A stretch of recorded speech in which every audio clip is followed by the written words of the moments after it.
तो हत्यारा ओवरसियर भी अथी कर, लेकिन लोग के तो नेपाल में धरने हुए कि खा के। नमस्कार दर्शक बिंदु और श्रोता मित्र, अभी अपने सुन रहल बानी और देख रहल बानी मधेश लाइव मीडिया प्रणाली के माध्यम से यह कार्यक्रम जनबहस। श्रोता मित्र और दर्शक बिंदु, कार्यक्रम जनबहस के साथ में उपस्थित बानी हम सदन कुमार और हम रउआ सबके जमन में प्रश्न रहेला, जिज्ञासा रहेला, गुनासो रहेला, जे जनप्रतिनिधि सबसे जे समस्या के रउआ सब समाधान खोजे नहीं, उस समस्या के समाधान खोजे के क्रम में हमनी रहे नहीं। और आज हमनी माधव नारायण नगर पालिका रौतहट जिला के माधव नारायण नगर पालिका वार्ड नंबर 1 के वार्ड अध्यक्ष रणधीर प्रसाद यादव जी से अंतर्वार्ता करे वाला बानी की 5 वर्ष में जे इनका कार्यकाल बाटे, इ कार्यकाल में का विकास कैले बानी, वार्ड नंबर जे 1 के जनता बाटे, वार्ड नंबर 1 के जनता सब कैसन अनुभूति कैले बारन इनकर 5 वर्ष के कार्यकाल के, एक बारे में विशेष अंतर्वार्ता के लिए आज के हमनी के कार्यक्रम जनबहस में अतिथि के रूप में बोले बानी रणधीर प्रसाद यादव जी के वार्ड नंबर 1 के वार्ड अध्यक्ष जे बानी और हमनी के कार्यक्रम के अतिथि रहल रणधीर जी के कार्यक्रम में स्वागत करे के चाहम। रउआ के बहुत बहुत स्वागत बाटे, धन्यवाद। जे अपने 5 वर्ष जे कार्यकाल बाटे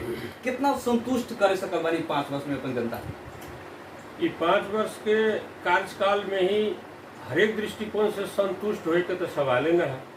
फिर भी हमरा सबके नेपाल के कंटेस्ट में जे आर्थिक स्रोत है, साधन, वही हिसाब से झंडे झंडे संतुष्ट करे के टोटली कोशिश हम कर चुकल छे। वही क्रम में विकास के गतिविधि भी अपने आयल छी वाड़ा में माधव नारायण नगर पालिका वाड़ा नंबर 1 दीपी में कुछ अपने के रोड एरिया में भी देखे के मौका मिलल है।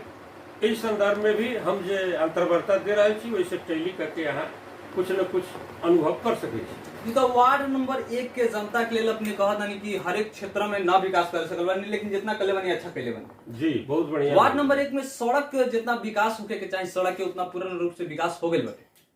लगभग पूर्ण रूप से तो नहीं कहे के पड़ी, लेकिन जो शुरू के अवस्था में नेपाल में पहला हमरा सबके काठ के गाड़ी रहे, टायर गाड़ा, वही हिसाब के रोड सब रहे।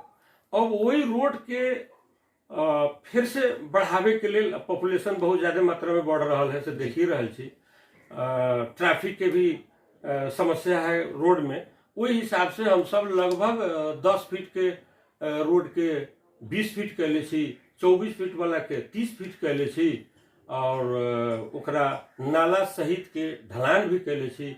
जो नाला के बुझू ना हमरा सबके 5 किलोमीटर लमसम में 5 वर्ष में नाला तैयार कैले छी। तो अपने कितना परसेंट में बता सकता नहीं कि वार्ड नंबर 1 के जो सड़क सब बाटे, सब सड़क के 100% मान के चलिए, में से कितना परसेंट सड़क ढलान हो गई? एक गांव के लगभग अपने के गाड़ी गुड़ के वाला 90% रोड के ढलान हो चुकल बा। फिर नाला ढलान तो सब वार्ड में जनरल हो ही रहा है नेपाल में, जे रोड है ओकरा ढाल दिलिए, चल दिलिए, घर के पानी निकलो न निकलो ऐसे बहस न है।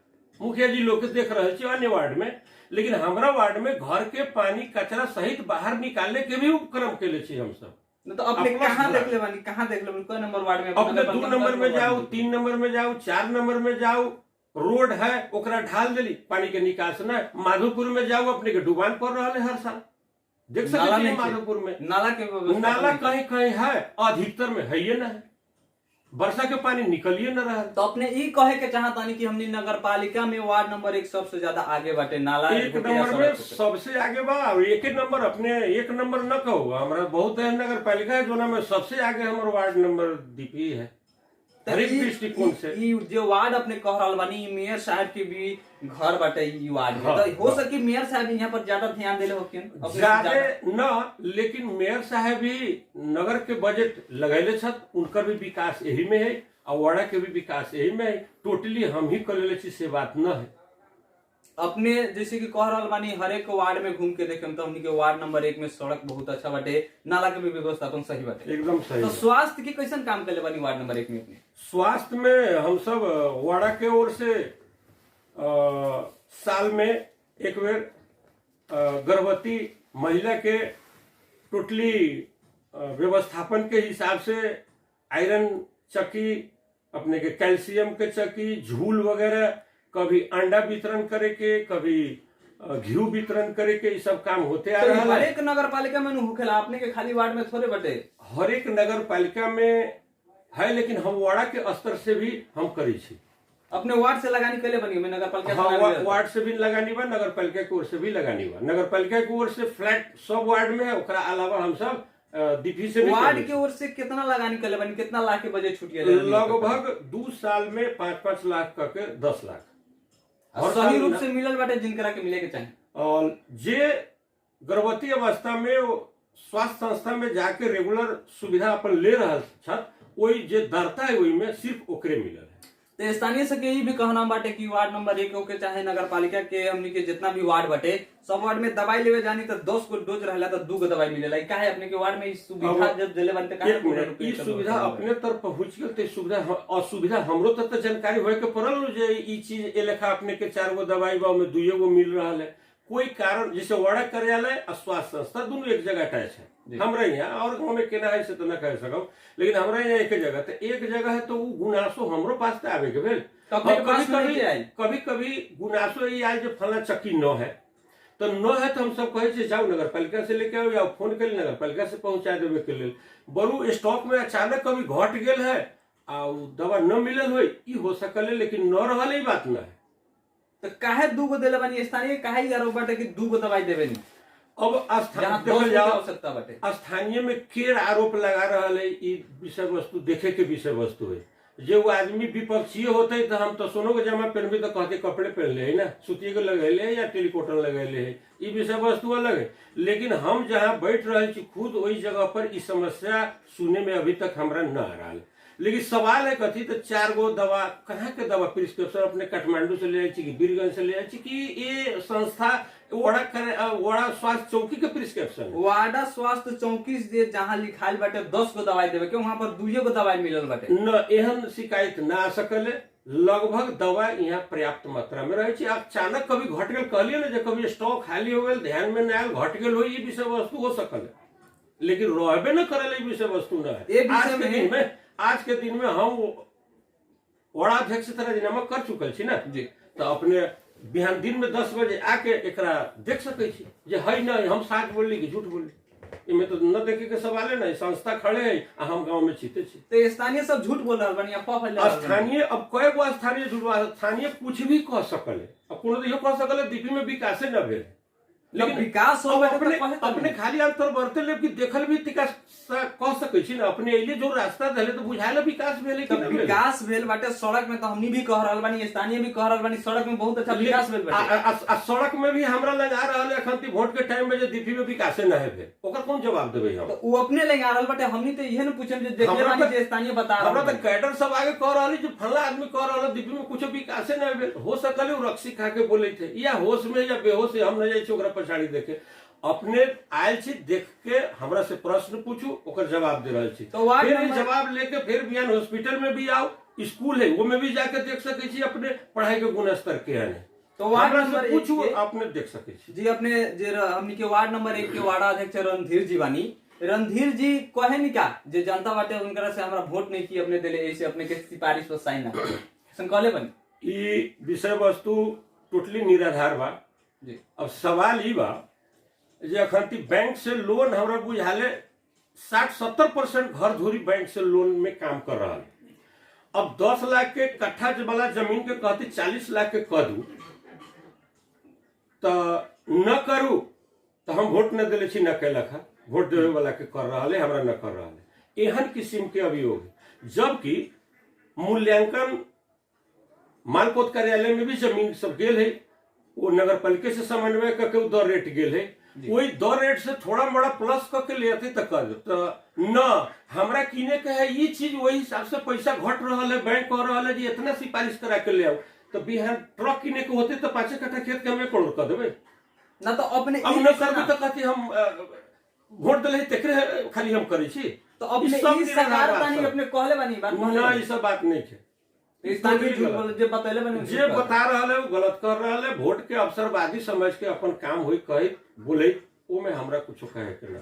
हाँ हमरा मुंह पर कहत ओकर जवाब हम दे सके छी। हमरा जब वो किसी में काखा पखा वाला बात ना, बस बात ही बाटे कि ज्यादा बजट कह के अपने से सिफारिश कराया था ना पहले बने। हाँ वही टाइप के जैसे 16 बरस के है हमरा 20 बरस के उम्र बना दा, बच्चा हो गई शादी ब्याह कर लेली, अब अपने वो जन्मदाता न बनबे 20 न करबे तो हम वोट न दिले छी।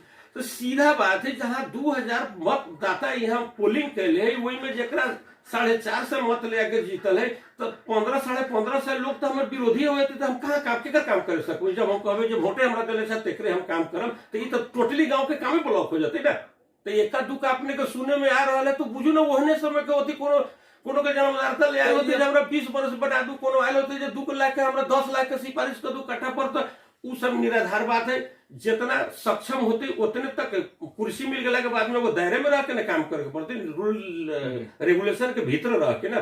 तो अपने ही कहे के चाहतन कि हमनी के विरोधी बानी वो अफवाह फैला रहल बन। उ सब विरोधी के काम है अफवाह फैलावे, उ सब निराधार बात। वार्ड नंबर 1 में जो शिक्षा बाटे, शिक्षा में कैसन विकास कैले बने अपने? शिक्षा में अब की है जे कुछ शिक्षक घटल है, तो नगर के ओर से शिक्षक के बहाल भी भेल है। अब रह गेल जे स्कूल रहल पूर्वाधार, पहले से भटकल वगैरह थोड़ा सा देखे में ठीक ठाक ना, तो भौतिक पूर्वाधार के जे फैसिलिटी हम सब एकदम चुस्त दुरुस्त कर दिले। जे टीचर है उनमें पढ़ावे वाला घटल है, तो हमें दू विद्यालय, दोनों में दू शिक्षक भी बहाल भेल है। तो कौन आधार पर शिक्षक बहाल कैले बनी अपने सब? आधार विद्यार्थी के संख्या देखला के ना बाद कौन कैटेगरी से उनका परीक्षण कैले बनी? नगर पालिका से कैले बनी? उ बुझू थोड़ा सा हचुआ ताल में नगर की ओर से रखले है, जोना पर हुकूमत मतांतरे वो टाइम में कैले रही।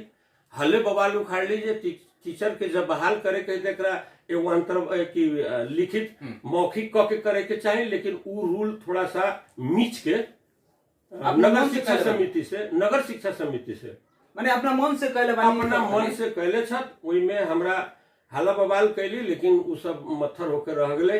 लेकिन जे भी टीचर उपलब्ध है 10 to 4 खाजा खिया के अभी के पढ़ाई लमसम ठीक है। तो अपने वार्ड नंबर 1 के सुरक्षा कवच के रूप में ना काम करे सकल बानी का शिक्षा में? अब गलत कर रहा बाटे तो गलत के सही कर देवे। 1 मिनट, सुरक्षा कवच के रूप में तो कहली, आवाज उठैली, लेकिन अपने जने छी ना सुरक्षा कवच भी एगो लिमिटेशन तक न कवच हो सकले। तो नगर पालिका गलत करी तो वार्ड अध्यक्ष जी ना रोक सकता नहीं का? तो वार्ड अध्यक्ष जी 9 गो छत की हम अकेले छी। तो अपने के वार्ड में गड़बड़ हो रहा बाटे? हमरे वार्ड में गड़बड़ हो रहा, तो नगर से पास होके न हो रहा बा। तो एक मतलब ये बाटे कि वार्ड अध्यक्ष मतलब केंद्र से कोनो विधेयक पास हुई तो 5 गोड़ा रोक सकल है विधेयक नेपाल में, जो हमरा रौथर जिला में न जाए, अल्पमत में है फला पार्टी। हम अपने ई बताई ना बस नगर पालिका से कुछ पारित हो या गलत बाटे तो वार्ड अध्यक्ष जी नगर कार्य समिति के बैठक में हम सब विरोध में जाए छी जी। अब लेकिन विरोध के अलावा वो में जे समर्थन में जा रहा उनका तो काम ठीक लागल है, तब न कैले है। तो अपने के वार्ड नंबर 1 में बहुदलीय व्यवस्था में तो दलगत सिस्टम में बहुमत से जब पास करते से तो माने के पड़त ना। हाँ, ओकरा अलावा हम न मानब तो मीडिया में जाए, लोग में जाए, रोड पर जाए, ये ना हम करब। तो कैले बानी अपने? ये एकदम कैले छी। तभी भी यहाँ पर तभी भी बहाल पालिका से अलग बहाल वो टीचर के न हाजिर होए देवे के लिए भी उपक्रम कैले, लेकिन हेड सर लोग हाजिर करा लेलक, ओकरा 2 दिन 10 दिन रोक के भी हाजिर हुएला। कौन हेड सर रहे उस टाइम में? कौन हेड सर? वो हेड सर छत मेयर साहब के, वो में अपने परिवार है, वो में जगन्नाथ जी छत। तो मेयर साहब के जो में परिवार बानी, हेड मास्टर वो स्कूल के बारे में हमनी के स्थानीय सब बताइले बानी कि वो में ऐसा शिक्षक बाटे जेकरा इंग्लिश में नाम भी ना लिखल, सही बात बाटे? अब हम इंटरव्यू और एग्जाम ले ले छी, लेकिन अपने के जे कहले हो भी सकले और न भी हो सकले। हम तो अपने के अनुगमन करे के काम बाटे नु, परीक्षा न करनी हो जाके देखनी ना। जब हमर बात न चलल, हम वाड़ा कार्यालय में वाड़ा में नेतृत्व हम कर रहे छी, अब मेयर साहब पूरा नगरे के कर रहा था, थप में दीपी गाँव करे है हमर नहीं खाली दीपी गांव के मेयर भी हुए छत, उनका परिवार भी शिक्षा में छत। ऐसे ज्यादा डिटेल मेयर साहब के था होते उनका परिवार को देखभाल करवा। तो अपने तो ई कहे के चाहतानी कि मेयर जी हमरा पर भारी बाटे, हम वार्ड अध्यक्ष जीत के कोनो काम न कर सकतानी अपना मन से? कोनो काम ना, सिर्फ शिक्षा के बात में कहलिए, कोनो काम करा, स्वास्थ्य में करे जी, भौतिक पूर्वाधार सब करिए रहे छी। हमरा हाथ शिक्षक में अपने के अपना के मन जुगुत के काम कर, हमरा मन जुगुत नहीं के भेल। मेयर साहब के कर देले, गुनासो हम कर चुकल छी, नगर से लेके हर एक वाड़ा में दौड़ के भी हम विरोध कैली, लेकिन हम न फरे पावेली। वो में अब कभी कहब, वो में ये माले के मुखिया जी लोग धाके पास कर दिलन माओवादी के, माले माओवादी वो टाइम में रहा 4 गो वाड़ा अध्यक्ष, वो सब ये माले माओवादी दोनों न कहो टाइम के वे लोग पास। ओमे 2 गो शिक्षक ऐसन बाटे जिनका नाम ना लिखावले, तो अपने पहल करें कि ना? अभी कथी पहल करूं? अब उ लोग तो नगर पालिका के फाइनेंस से है, अब दोसर नगर कार्य समिति में आए तो ओकरा नगर में बैठक हुई, वही में की कर रहे छो तो कार्य समिति से यही बेर कहीं हम नेपाली कांग्रेस के एक सिंगल आदमी से माधव नगर पालिका में, तो हम अकेले कथी कर सके कहीं बढ़चस्प लेके कहीं और बड़ा अध्यक्ष चाहे कार्यपालिका मेंबर लोग अले तो सबके जिम्मेवारी तो हम न ले सकते। हम अपन तो न सकम ता हम मीडिया में जाके विरोध हम कर सके छी, समाज में कर सके छी, रोड पर कर सके छी, जे हमरा अधिकार है वो कर सके छी। तो ई कहल जाता ई प्रूफ होता कि नगर पालिका में मेयर जी जति चाहता उहे होता शिक्षा में जे मेयर साहब खोज रहे थे उहे हो रहा है। शिक्षा के अध्यक्ष छत मेयर साहब, शिक्षा समिति के अध्यक्ष बानी अपन घर वाली के वहां के प्रिंसिपल बनेले बानी पहले से रह इनकरा कार्य टीचर पहले से इनकरा कार्यकाल में प्रवाह के जिम्मेदारी मिलल है। तो अपने ई प्रूफ कर देले बानी कि यहाँ के शिक्षा में कुछो ना जोर चला था हमनी के वार्ड नंबर 1। हाँ, वो जब में मेयर साहब के जोर चल रहा बा, मेयर साहब से विशेष पूछल जाओ, हमरा जे जानकारी समाज के देवे के रहे वो जानकारी हम दे चुकल छी, विरोध कर चुकल छी। वार्ड नंबर 1 के जितना भी जनता सब कृषि करनी ओकरा खातिर अपने का कैले बानी? अब हमरा सबके समाज आ देशे कहू कृषि प्रधान देश है, कृषि पर आय स्तर आधारित है, देश के मेरुदंड है कृषि। तो ये में अली हम सब तो फर्स्ट साल से गांव के बाहर, गांव में तो विद्युतीकरण रहे फाट फूट कहीं कहीं बाकी रहे ओकरो पूरा कैली। ओकरा बाद में अपना वड़ा के पैसा से खेत में जहाँ अपलैंड है, जहाँ बेमौसमी सब्जी कल जा सकले, जहाँ आकाशे भर पर धान खेती न हो सकले, वही एरिया में हम सब विद्युतीकरण कैली है और बढ़िया उत्पादन लेवे के लिए मोटर के सुविधा भी आम पब्लिक के वितरण कैले छी, जे अखन ती खेती भी ठीक हालत में है और कथी कहले जे अपने के साग सब्जी के भी। वार्ड नंबर 1 के कितना जनता के मोटर मिल गई बटे? लगभग हम अपने हिसाब से 100 आदमी के आसपास, अब एक्यूरेट तो न कर सकते लेकिन अराउंड में 80 के। स्थानीय के ये भी कहना बाटे कि मुखिया जी अपन मन से मोटर वितरण करे बानी, सही में मन से वितरण करे बानी, देखते के। अब एक मिनट, 500 घर दूरी है 70-80 को सामान बटवे तो मन से तो केहू आदमी अभियोग लगवे थी तो गलत तो ना होते। अब टोटली आदमी के मिलते तब ना होते, कोनो के जहाँ लो लैंड है तो हो सकल उनका न मिलल होती, जो लो लैंड में तो ऑटोमेटिक 100 में पानी भरले रहे। अप लैंड एरिया में थोड़ा सा हम जोड़ देके जे आकाशे भर पर ही खेती हो रहा है वहाँ बोरिंग वो अपने से किसान करा रहा है, मोटर के सुविधा हम दे दिली, लाइन पहुंचा दिली, लोग अपन खेती कर रहा है। अभी भी यहाँ विद्युतीकरण के और जरूरी है और थोड़ा सा और सिंचाई के सुविधा पहुंचाना भी जरूरी है। अभी तो स्थानीय सब 5 वर्ष में सब समस्या एक बेर तो ना हो सकता। देखिए भौतिक पूर्वाधार के रोड ढलान करे के, नाला बनावे के, अपने के सिंचाई और कृषि में भी हाथ बटावे के, कुछ यहाँ गाय फार्म है थोड़ा सा ओकरो प्रोत्साहन करे के लिए, भैंसी फार्म में ओकरो प्रोत्साहन देवे के लिए हम सब बड़ा से थोड़ा सा विनियोजित कैली बजट वो दिली ताकि यहू में लोग करो। बकरा फार्म खोले के लिए चिल्लाइत रह गई, बकरा फार्म न दर्ता करा रहा है और न कमती में एगो स्टैंडर्ड ढंग से करूँ ताकि उन्नत जात के बकरा ले आके ओकरा समाज में इंट्रोड्यूस करूँ। अभी न कर रहा है। लोगों पर काहे न रुझान है से अब अपनी कार्यकाल में डिटेल रूप से करे के पड़ी और न हो तो हम अपना पैसा से हम अपने कह के लोग के बतावे के पड़ी। हमरा वो धुन में लूर सिखाए हम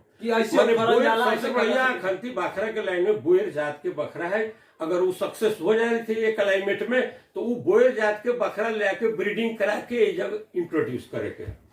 तो ये कहे के चाहते कि हम एगो कहल जाए तो सुरक्षा कवच के रूप में तो काम करिए रहल बानी, लेकिन एगो शिक्षक के रूप में काम कर रहल बानी कि जे हमनी के समाज में नहीं हो रहल ओकरा बढ़ावा दी, बढ़ावे। वास्तव में सारा लोग विदेशे भाग रहा है, कृषि पर ध्यान न दे रहा है, कृषि में लोग मेहनत न कर रहे। कृषि में कथी कला से वो किसान कृषि करते, युवा वर्ग हो या पाखा वर्ग हो, जौना हिसाब से करे वाला होती उ रास्ता हम लगावे के लिए टोटली अपनी बेरा कोशिश कर रहा है। टोटली रोजगार मूलक कार्यक्रम में जाए, रोजगार मूलक में जोन 5 कट्ठा साग सब्जी लगती वही पर अनुदान रखे वाला चाहिए अपनी बेरा सोच रख ले यह सोच कृषि के इतना बढ़ावे के लिए और बकरा में तो बताए लोग न करे तो हम करबे करब ताकि तू हो कर। वार्ड नंबर 1 के जनता के लिए या युवा के लिए कैसन कैसन रोजगार सृजना कैले बानी अपने सब, कैसन कैसन तालीम देली? अभी तक तालीम सिलाई बुनाई के भी हमें मिलल है, नगर के ओर से जी सिलाई बुनाई के भी मिलल है। हम सब कृषि के तालीम दिले छी, ज्यादा खास करके थोड़ा सा टंकी वितरण भी भेल है। साग सब्जी वाला पोषण युक्त खाना खाए के लिए सबसे पहले तो सब्जी चाहिए, तो वही पर फोकस करके सब्जी के बिया हरे घर धूरी के लगभग माघ महीना में हम सब पूरे घर अटाउने गरी बीज वितरण करे। वार्ड नंबर 1 के हरेक जनता तक हरेक चले जनता के जेकरा न लगावे के न आयल रह गेल आ एक लेखा कॉल कर देली, नोटिस चालू भरे कर देली, जे आदमी आवे के जोन चीज के बीज लगावे के वो बीज के ओकरा मिल गए। हरेक नगर पालिका में डीप कॉल वितरण भइल बाटे। अपने वार्ड नंबर 1 में डीप कॉल वितरण कइले डीप कॉल ई हैंड पाइप जी हैंड पाइप लगभग ए वार्ड में नगर के ओर से हमरा ओर से मिला के शायद 5% आम पब्लिक हुए जे 100 फीट से नीचा के पानी पी रहा है, तो सब 150-200 फीट के पानी पी रहा है। ये 5 वर्ष के अवधि में हम सभी खाने पानी के उपाय कैले छी, नगरो ओर से भेले, मेयर साहब भी करेले छत, हमहू करेले छी। अपने कितना प्रतिशत करेले बनी? प्रतिशत तो एक्यूरेट न निकाले छी, बहुत आदमी के अपन पहलहू से रखले छत, जे छोटा तबका के है जे जेकर उ न होय रहले ओकरा हम सब हैंड पाइप के सामान देली, हलाई चार्ज जो अपने लोग तिरलक और पानी पी रहा। लमसम हमरा बुझाइया घर धूरी के हिसाब से 200-250 घर धूरी के ई हैंड पाइप के सुविधा हम सब पहुंचेलिए और सुविधा पहले से एज इट इज उनका पास रहले से सब तो अपन पानी पिए रहले। वार्ड नंबर 1 के जनता के लिए जे धुआं मुक्त एगो अभियान चलेला हरेक नगर पालिका में, गांव पालिका में, तो वार्ड नंबर 1 के जनता के लिए ऐसा वार्ड नंबर 1 के धुआं रहित वाला चूल्हों के यहाँ विकास न भेल है। लमसम टाइम टू टाइम हम सब गैस चूल्हो टैंकी ई सब नगर के ओर से भी वितरण भेले। थोड़ा सा में कंट्रीब्यूशन हमरा वार्ड के ओर से ज्यादा ना है। तो ये मेयर साहब कहनी कि हम हर वार्ड में विद्युतीय चूल्हा वितरण देले बानी अपने सबके वितरण करेला। ई मेयर साहब के वो अपन पर्सनल प्रॉपर्टी होते तो कैले होतन। हमरा सबके कोई वड़ा अध्यक्ष के अतो पता न है जे विद्युतीय चूल्हा केहन होय छै, हम देखलहु न छी, सुनै छी घरे घरे पहुंचबै छत। अब कहाँ से ले आए छत? नगर से तो 30% जो एज ए होल खर्च चले में नगर के ओर से हम सब पास कैले रहे जे नगर अतै वड़ा के माध्यम से वो हरेक जेकरा जरूरी है वहां तक जते। लेकिन जब सामान अले तो वो मेयर साहब अपना घर में रखलन कि स्टोर में रखलन नगर के, वो हमरा तो पता न है, वो अपने वितरण करे छत, ओइमे हमरा खासे टीका टिप्पणी करे। तो ए विषय में अपने का कहल चाहे? ऐसा तो ननु सोच रखले बानी यहाँ के मेयर जी की हमरा जीते के बाद वोट बना खातिर हम अपने वितरण करें। लगभग धंधा उहे है, वोट जीते के खातिर वो अपने रखले छत, वो अपने बटे छत। अब हम सब तो चुनाव के उत्तरार्ध में आ गए छी, तो हम सब कथी करू? अब हरे घर दूर में जाए छी तो यह बात सब हो रही। चूल्हो कहाँ से अले? मेयर साहब नगरे के चूल्हो है और कोनो एनजीओ होते या मंत्रालय से होती, कौन फाइनेंस के लिए डिटेल हमारा न था।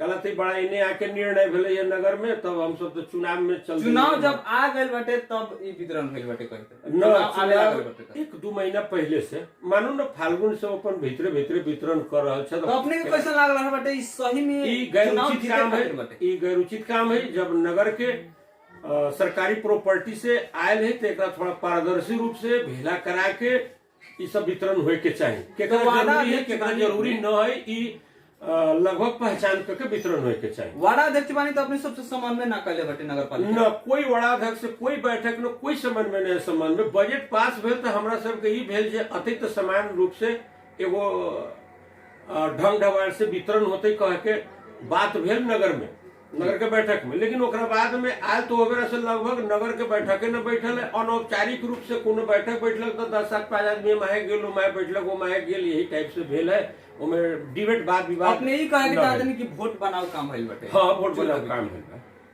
अपने वार्ड नंबर 1 के जनता के लिए फिर जीततानी निर्वाचित होगतानी तक का करे बराबर? अब 1 नंबर वार्ड के अपनी बेर जीतला के बाद में जे छूट गेल है कुछ, जैसे दलित टोल में कहूँ, कहाँ टोली में कहूँ, नाला के विकास न हो सकले। निर्वाचन से पहले ढलान रास्ता रहे, अब पूरे गांव में ढलान न रहे, तब भेल जो कमती में उतना बराबर कैल जाओ। सब वार्ड पूर्व के वार्ड, एक वार्ड के 9 गो वार्ड रहे न दीपी में, तो लगभग 2 गो वार्ड रहे तो एकरा ई करे लगली, लेकिन ओकरे नाला संबंधी काम न भेले। अब गरीब तबका के कुछ लोग घड़ेरी भी कम है, जमीन योगदान करे के पड़ते नाला निकाले के लिए। तो अपनी बेरा में वो काम 100% होते, वो लोग के नाला बनते, घर के पानी निकलते, पानी के व्यवस्थापन होते, एक वो है। लमसम अपनी बेरा दीपही गांव में जे सूते वाला है, जे खाना खा रहा है, गरीब तबका के लोग, जे आज तक ओकरा घर पर फूस है, खर के घर है, वो खर के हमरे हटावे के प्रतिबद्धता हम जाहिर कर रहे 100% हटती 5 वर्ष के भीतर में हटते। वार्ड नंबर 1 के जनता एक नंबर वार्ड में जे भी फूस के घर है गोठाला से छोड़ के जौना में खाना खा रहा है सूत रहा है वही घर के 2 कोठा के घर के अनिवार्य रूप से फूस के छाना हट जाते। अपने ऐसा कार्यक्रम चलाए हम उन कार्यक्रम चलेबे करब। एला पहल हो गेले बाटे कि अपने जीतन तो पहल करे जीतला के बाद में ओकर पहल हम शुरू करब। अब के आते ये कुर्सी पर तो उनकरा करे के पड़ते ये हम आए तो हम करब ही हमर प्रतिबद्धता है। और योजना बनाइले बानी हाँ योजना यो सारा योजना बना के हम रख ले छी। मध पालन भी यहाँ करबी माहुरी पालन भी चेक के रूप में माहुरी पालन भी करावे के जी स्वरोजगार वाला कहलिए ना पहले हम तो बाखरा पालन और स्वरोजगार में सब्जी खेती खाली करा के सड़क पर फेंकवावे के भी ना है। सुन लो झापा में दूध इतना न वाला फाला फाल जो सड़क पर बगाल जा रहा है वो काम न होते। हम एहू में कोशिश करब जे यहाँ के उत्पादित साग सब्जी पोखरा काठमांडू एरिया पहाड़ी एरिया में कहाँ खाँचो है सीजन अनुसार का सब्जी वहाँ सब्जी पहुंचावे के लिए हमरा की करे के होते इहो कोशिश करब। स्थानीय के इतना सुख दे है इतना सुख देवे के लिए हम कोशिश न कहलिए जो सब्जी उपजावे के लिए भी सब्सिडी हो सकल कट्ठा पर 1000 रुपया हो या 2000 हो 3000 हो देखला के बाद में कते आदमी करे वाला या सब्जी होती तो ओकरा व्यवस्थापन करे के पड़ते ना न खपत न होते तो सड़ जाते और थे मीनिंग न भेले ओहू में। अब भेगला के बाद में हम सब अब तेकरा बाद में जैविक ओर जाए के कोशिश करब। अभी तक केमिकल वाला चलते भी शादी कम करके जो उत्पादन हो रहा है ओकरे व्यवस्थापन में जब बढ़िया हो जाती तो बाजार के मांग किए।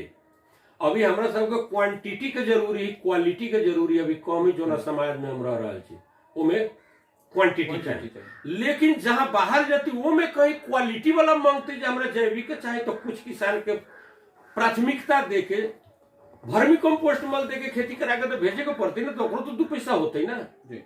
तो अपने ऐसा सोच रखले बानी कि एगो ई कहल जाता हमनी के आर्थिक के भी काम बाटे वो आर्थिक के काम बढ़ावे के बाटे आर्थिक स्तर बढ़ावे के लिए कहलिए ना बाखरा पालन अपने के सब्जी खेती गाय फार्म करते ओकरो लेल करबे या कोनो मझौला किस्म के उद्योग लगावे चाहती वही ढंग के तालीम करा के हम सब बैंक से समन्वय भी करबे जी कोनो फाइनेंशियल बैंक से समन्वय करा के फाइनेंस करते उत्पादन करके बाजार व्यवस्थापन होते सोच एगो हम रख ले छी ऐसा व्यवस्था करे ऐसा व्यवस्था हम करे के लिए हमर सोच एकदम दुरुस्त रूप से हम रख ले। जे अपने मेन रोड बाटे अपने के दीपही से जे बाजार जोड़ेला तो उनमें कुछ दूर ढलान नहीं खेबे ढलान नहीं के भेल वड़ा के बजट से तो मेन रोड में करती तो काम तो न हो सकती। मेन रोड मेयर साहब के जिम्मा में दिल रहे जे नगर स्तरीय बजट में से ओकरा ढलान करू तो मेन रोड में जो देख रहा छी ढलान भेलू मेयर साहब कैले छ आ जे रह गली ओकरा लेल पढ़े साल से कह रहा छी तो बजट न है चुनावी साल है कहाँ वितरण करे के की करे से उन करे से होते लगभग 60-65 लाख बजट लागे वाला है वही में आ एक जगह जो है से थोड़ा मतांतर होके ऑब्स्ट्रेकल भी तो बार ऑब्स्ट्रेकल है तो लगभग 20 मीटर में है लेकिन टोटल ढला जाए वाला रहे फाइनेंस न कल न ढलले तो अब रह गए यही कार्यकाल में वो सब काम होते। हर एक नगर पालिका गाँव पालिका और वार्ड अध्यक्ष के ऊपर एगो कथी रहेला कि एगो आरोप रहेला कि हमनी के जे नगर पालिका के बानी नगर प्रमुख जी जे वार्ड के वार्ड अध्यक्ष जी बानी वो पहले जे इनकर आर्थिक अवस्था रहे वो आर्थिक अवस्था में 70% 80% सुधार हो गई बाटे तो हमनी के ई वार्ड नंबर 1 के वार्ड अध्यक्ष जी के आर्थिक अवस्था में कैसे सुधार हो गई यह के जी अपने के व्यक्तिगत हम जी हम तो जेहने रही 2074 साल में ओहने छी आज न में कोनो सुधार न कुछ सुधार ना कैले बनी कुछो भ्रष्टाचार तनको न कैले बनी। अब हम तो न ठीक कैले लेकिन लोग के तो व्यापार में धरने हुए कि खा गेल भ्रष्टाचार हो गए लेकिन ये सब काम देखबे भ्रष्टाचार के सबसे मेन हो माटी के काम पत्थर के काम ये सब काम हम कैल ही न 100 मीटर 50 मीटर में ढलान नाला दुइयो में गेल छी हैंड पाइप खरीद में हैंड पाइप खाने पानी और गेल छी विद्युत मोटर खरीद में गेल छी तो मोटर अपने 5000 में किन के 25000 के बिल बनवा लेबे कहाँ से भ्रष्टाचारी होते इसमें कोनो चीज भ्रष्टाचारी करे के लेल तो माटी गिट्टी वाला काम चाहिए ना तो एमे ढलान में अपने कहते हैं कि भ्रष्टाचार ना होकेला ढलान में भ्रष्टाचार कथी हो जे एस्टीमेट वाले अनुसार हम सब काम कर अगर 8 इंची ढलान करे के बाटे 6 इंची ढलान कर दे भ्रष्टाचार ना लगभग हमरा में 6 इंची तो ना बा जाके चेक कर लो पर ना कहू तुम लिखाइए दे छी जाओ इंची अपने नापल जाओ न होते। भ्रष्टाचार ना कल बनी स्पष्ट रूप में कहे। जी, अब ये लेखा तो एग्जाम्पल के रूप में 8 इंची ढाले के 8 इंची में 2 mm कमी हो गई तो ओवरसीयर 2 mm का भी पैसा कटले से अपने नगर में बिल उठा के जाके देख सके 2 mm के भी कटले बटे अपने के वार्ड हिसाब में से वो योजना अगर 10 लाख के है, 10 लाख में बिल के हिसाब से 8 लाख है तो वही में 2 mm कमी कितने मीटर में कम है ओकर कैलकुलेशन करके होते पैसा लेस करके पेमेंट में अपने के ऐसा भइल बा ऐसा प्रूफ बाटे। लेकिन प्रूफ कथी कहले जो तो हत्यारा ओवरसीयर भी आके एक बेर अखन तो चल के नाला देख सके 1.5 फीट गहरा नाला बनल है 1.25 फीट गहरा नाला पास के ओवरसीयर चल कौन जगह पे नाला बटे उपभोक्ता के हत्या करके चल गए। कौन जगह पे नाला बटे? वो नाला महावीर चौक से लेके हृदय नारायण जी के बैठका तक के जो नाला है आजो के दिन में अपने जाके नापू 1.5 फीट है कि ना है और नगर में जाकर देखू जो 1.25 फीट पास है कि नहीं। काय उपभोक्ता चुप काहे रहल अपने ओकरा सपोर्ट ना करनी सही काम करे बटे पता ना सपोर्ट करे चाहिए। अब पता ना हमरा सब के तो बाद में था बेलो तो काम करे वाला उपभोक्ता न बा उपभोक्ता जानकारी देलक सब पेमेंट सुधार देलक तब कहे थे जे देखू न बिल एना ढंग के हमरा तो पैसा घट गेल काम करे तो पैसा कैसे घटलो तो हम देखे तो नाला के डेप्थ कमी। अब थोड़ा सा अनुभव हमरा प्राविधिक आदमी न होते हुए तो जनरल तो अनुभव है ना काम देख रहा है तो वही हिसाब से देखे तो नाला के गहराई अब अंदाज करू 300 मीटर उ नाला बनल है 300 मीटर में 1.25 फीट के मतलब है 2 ईंटा छोड़ दिले ऊपर से जुड़ैया 2 ईंटा के 2 भरे से दीवार है 300 के हो गई 600 मीटर में अंदाज करू जो 2 ईंटा के रेट कते बिल में बालू गिट्टी सीमेंट मिस्त्री कते लागल होती कते तो उपभोक्ता समिति का बुर्बक रहे से इतना ले लेन पैसा। अब उपभोक्ता समिति ओवरसीयर तो ना है न तो एगो नियम अनुसार जितना के देले बाटे काम करे के उतना काम करे बनी तो उतना भुगतानी ना होला ना उतना भुगतानी होखेला लेकिन वही केस में न करे सकल एगो एग्जांपल हम देली और सब में वही ढंग से न भेल है आ वही ढंग भेले ओवरसीयर कॉन्ट्रैक्ट में ले आले नगर पालिका बाद में ओकरा कॉन्ट्रैक्ट से हट गए नगर पालिका से भाग आषाढ़ में धंधा भेल सावन में तो ओवरसीयर दूसरा नगर पालिका में चल ये में काज में आयल रहे ऐसा तो नानो बाटे कि घूस ना देली। अब घूस तो उ लोग न कह सकल उपभोक्ता जे हमरा से मांगलक कह के वो बात न कह सकल तो हम झूठ कहला कहूं तो ओवरसीयर के का लोभ रहे एकरा बारे में अपने छानबीन ना करी पता है बाद में पूछली ओवरसीयर से तो हमरा से मिस भेल है कह के ये बात तो सुन तो बाद में भुगतानी भइल कि ना सिस्टम में नहीं थे दोहरा के भुगतानी ना भइल उपभोक्ता समिति को उतना घाटा लगा तो आ रहल बैसाख 30 गते के चुनाव के लिए जब उम्मीदवारी दे देले बानी अपने नेपाली कांग्रेस से वार्ड नंबर 1 के वार्ड अध्यक्ष पद के लिए फिर से तो 30 गते जे बैसाख 30 गते निर्वाचन होई जनता सब अपन मत दिहन त का आग्रह करे के टाइम जितना में अब अपने से तो बता देली जे ये लगभग रोजगार मूलक कार्यक्रम गरीब तबका के जे घर वा खर के बनल वो सब के सुधार करे के लेल जहाँ पानी के अभी भी निकासा न है थोड़ा सा दलित टोल है गरीब तबका के लोग उनमें के नाला भी वो नाला बने वाला लगभग 500 मीटर के 1 किलोमीटर नाला बनावे के है में तो वो नाला तैयार करे के है हमरा और लगभग स्वास्थ्य में कुछ फाइनेंस करे के है और भी फैसिलिटी लगभग जे गर्भवती महिला के चाहिए उतने फैसिलिटी न मिले उनमें और अगर बढ़ावे के पड़ते तो बड़ा स्तर से बढ़ा के ये स्वास्थ्य चौकी में इम्प्रूव करे के लिए जी। और स्कूल में भी अब जे ही स्कूल है मास्टर के हटावे के कैपेसिटी हमारा न है लेकिन वो स्कूल में जे 10 to 4 है तो वो स्कूल में पढ़ाई और बेहतर होए के अगर स्थिति है तो और बेहतर स्थिति बनावे के कोशिश करे अगर जीतता और ओकरा हो सके तो हाई स्कूल बनावे के लिए भी हम सोचो में जमीन थोड़ा कम है अगल बगल से अगर जमीन मिल जाए तो हाई स्कूल बनावे के भी प्रयत्न हम करब। अपने कार्यक्रम के लिए समय देने के खातिर धन्यवाद बा हमर काम कैल और करे वाला काम के 2 शब्द अपने के मीडिया में रखे के मौका दिली एक अपने लोग के धन्यवाद है मीडिया परिवार के भी धन्यवाद देवे चाहे छी। जी श्रोता मित्र अभी अपने देखत रहनी और सुनत रहनी मधेश लाइव मीडिया प्रणाली और विभिन्न पत्र पत्रिका और ऑनलाइन के माध्यम से सामाजिक संजाल में यह कार्यक्रम जनबहस और जनबहस के साथ में आज हमने जोड़ ले रही है माधव नारायण नगर पालिका वार्ड नंबर 1 के वार्ड अध्यक्ष जी के और विशेष बातचीत भइल है। विशेष बातचीत में कैसन राउर के प्रश्न लागल है ये प्रश्न सबके जवाब कैसन लागल है जरूर कमेंट करके बताइए। अगला कार्यक्रम में अगला जनप्रतिनिधि के साथ रउआ सबके बीच उपस्थित होके के प्रतिबद्धता लेते आज के कार्यक्रम से विदा लेते बानी। नमस्कार।